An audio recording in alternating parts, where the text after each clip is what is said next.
Hi, so fully paid na ako sa Kaiser. What's the next step na gagawin ko? So, first step is punta ka dito sa Kaiser Fresh Desk dito. So, pwede mo siya i-search sa Google. Ganyan mo lang siya, Kaiser Fresh Desk. Then, click mo to. Then, from here, since wala ka pang account, click mo tong sign up. Okay? Yan. Fill in yung full name, email address, tick this one, then register. After nun, so, click mo na yung login. Okay? Yan. So, once na naka-receive ka na ng email, either sa inbox mo or dun sa spam folder, click mo lang yun to verify. Tapos, login ka na. Then from here, click mo ito. Yung new support ticket. Okay, ito siya. Ayan. Tapos, pagka-click mo yon, magre-request ka ng CFP or yung Certificate of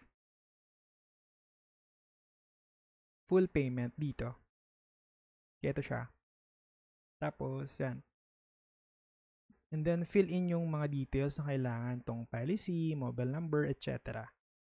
Including the subject and details. Okay? So, makita mo naman yung mga details na to dito sa Kaiser OPMS mo. Copy-paste mo lang siya. Okay? Tapos, with this one, sa details, ganun din. Hi, hello team. Kindly upload the CFP for the below plan holder. Thank you. Tapos yung subject for this case, yan. Igawin ko na lang sample dun sa kapatid ko.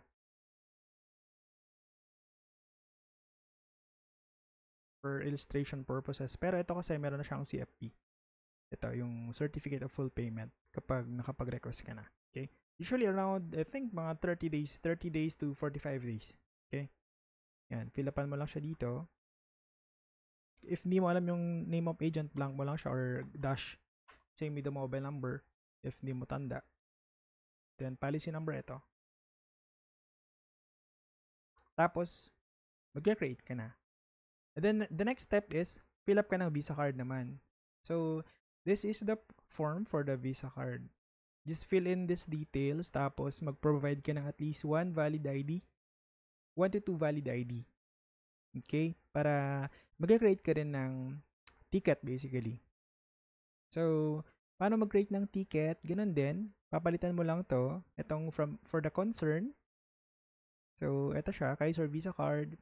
Then, submission of enrollment form. Tapos, request for checking. Tapos, i-bind mo lang to. Visa card request. Yan. Tapos, hello team.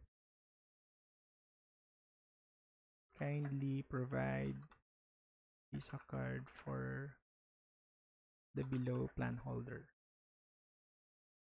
Yan. Tapos, ayusin mo na lang siya. Yan. Kunyari, ganyan. Ilagay ko siya dito. Tapos, yan. And then, submit ko na siya. So, ganun lang siya. Mag-email din yan na naka-receive ka ng ticket for your concern. Tapos, reply ka lang doon. And magre-reply din naman sila doon for updates.